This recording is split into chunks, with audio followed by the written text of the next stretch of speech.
Socialists never, ever learn. Earlier this year in Stockton, California, the progressives in control there decided to institute a universal basic income. They are starting out with 100 people, but plan to do it for everyone there. Stockton is bankrupt, and this is their insane solution to resolve that condition. Instead of being small business friendly and anti-communist, it is funded by tech giants out of Silicon Valley who got wealthy off of capitalism and then decided communism was the answer. It will fail horribly as it did in Europe. SMH. Next up is uber-bankrupt sanctuary city Chicago, Illinois, which has decided to give a go to universal basic income. Not only has homicide skyrocketed there again this year, even though they have the strictest GN control in the nation, they have destroyed business and their economy with crushing taxation and regulation. Again, instead of becoming business-friendly, lowering taxes and enticing entrepreneurs,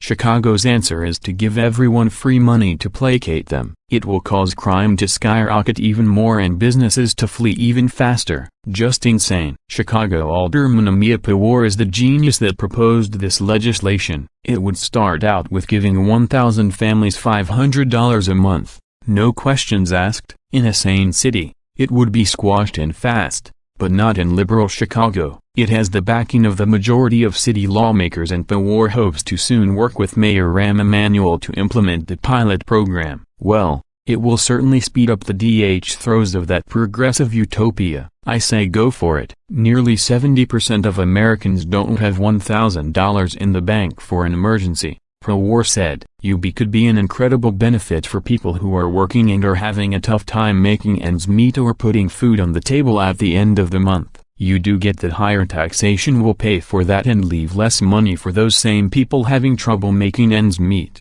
right? Pawar wants to become governor of Illinois. However, he withdrew his name because his opponents had far more money than he did to run on. He thinks this will appeal to the working people of Chicago. It will only appeal to the socialists and those that take from others. In addition to the $500, the bill would adjust the Earned Income Tax Credit program to allow the families to put their tax credit toward their monthly mortgage payment. According to the outlet, wow, welfare for all, that's brilliant.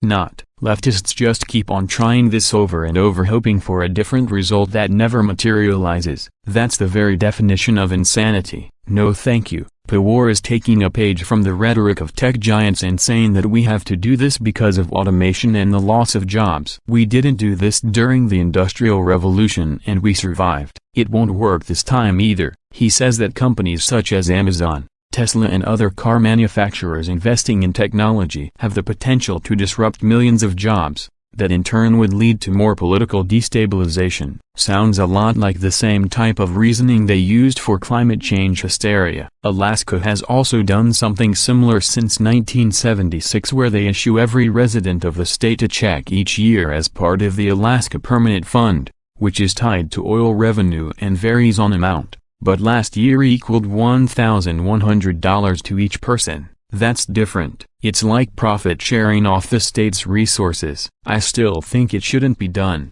but it's not the same as a basic universal income, and they get less than $100 a month off of it. Finland tried this and it failed as well. Their program gave 2,000 unemployed working-age people €560 per month. The result was that those unemployed stayed unemployed because why bother when you get paid anyway? It's Economics 101. Tesla founder Elon Musk tweeted last month that it will be necessary over time if AI takes over most human jobs. I disagree, and it certainly would not be the first time Musk was wrong. Capitalism has worked for this nation since the beginning. It's what has made us the most wealthy nation in the world and the freest. So, why does the left keep trying to turn us into a socialist hellhole like Cuba or Venezuela? Because they love government control, powerful elitism for the wealthy, and communism. Facebook CEO Mark Zuckerberg said during a Harvard commencement speech last year that we should explore ideas like universal basic income to make sure that everyone has a cushion to try new ideas. Again,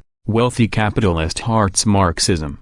Business magnate Richard Branson has also called for a universal basic income. Really what that amounts to is they don't want others to succeed like the wealthy have. Therefore, socialism for all, then communism. Fox News points out, A 2017 Pew Research Center study found that 60% of Americans favor the government providing a guaranteed income that would allow them to meet their basic needs, as workers with a high school diploma were the most likely to support a universal basic income at 65%, and workers with a 4-year college education or more at 52%. If that kind of reasoning ever takes hold across the country, America will fail. That's not my America, and it was never what the Founding Fathers envisioned.